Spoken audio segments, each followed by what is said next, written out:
Assalamualaikum warahmatullahi wabarakatuh. Apa kabar semua hari ini? Semoga sehat selalu dan terus semangat dalam menuntut ilmu. Baik, hari ini kita akan melanjutkan pelajaran Al-Quran dan hadis, yaitu hukum bacaan qalqalah. Dan seperti biasa, mari kita berdoa sebelum belajar. Bismillahirrahmanirrahim. Rabbi zidni ilma warzuqni fahma. Amin. Sekarang kita masuk ke pokok bahasan, yaitu macam-macam qalqalah. Yang pertama, qalqalah sugro atau kecil. Contohnya pada huruf qaf dalam surah Al-A'laq ayat pertama yang berbunyi Iqra bismi rabbikal ladzi khalaq. Nah, di sini bacaan pertama ada Iqra. Jadi tipis, Iqra. Tipis atau kecil. Kemudian yang kedua ada huruf ta dalam surah Al-Adiyat ayat 5 yang berbunyi fawasatna bihi jam'a. Fawasatna, satna. Jadi kecil, tidak besar, satna biasa. Sedangkan huruf ba dalam surah Al-Qari'ah ayat 4 yang berbunyi kal farashil mabthus. Mabthus kecil, di sini mim ketemu ba, mabthus. Dan yang kedua ada qalqalah kubra atau besar.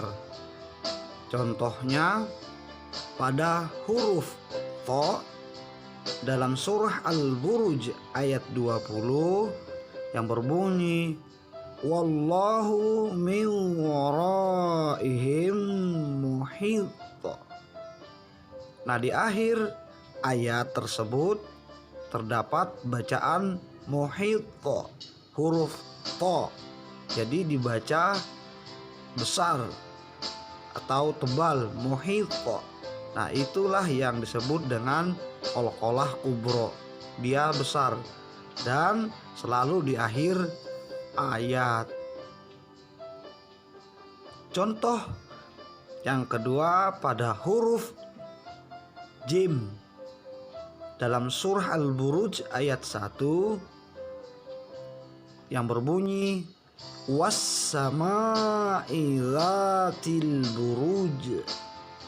Nah, sama yang di atas tadi, juga di akhir ayat ada bacaan buruj, yaitu huruf jim, tebal atau besar, buruj.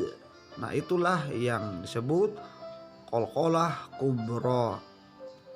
Dan contoh yang ketiga pada huruf dal dalam surah Al-Kafirun ayat 5 yang berbunyi wala antum abiduna ma a'bud.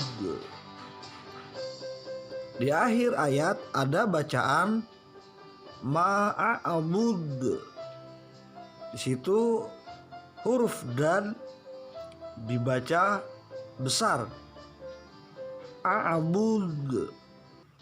Jadi qalqalah kubra atau besar itu di akhir ayat. Sedangkan qalqalah sugra tadi atau kecil tadi itu bacaannya bisa di awal ayat dan juga bisa di pertengahan ayat. Tapi kalau yang qalqalah kubra dia selalu di akhir ayat. Contohnya tadi sudah jelas, ada muhito di akhir ayat, ada buruj dan a'bud selalu di akhir ayat. Demikian dulu pelajaran kita hari ini. Terima kasih atas perhatiannya. Mohon maaf segala kekurangan. Insya Allah minggu depan kita lanjutkan kembali. Dan mari kita tutup dengan mengucap hamdalah, alhamdulillah. Dan Bapak akhiri, assalamualaikum warahmatullahi wabarakatuh.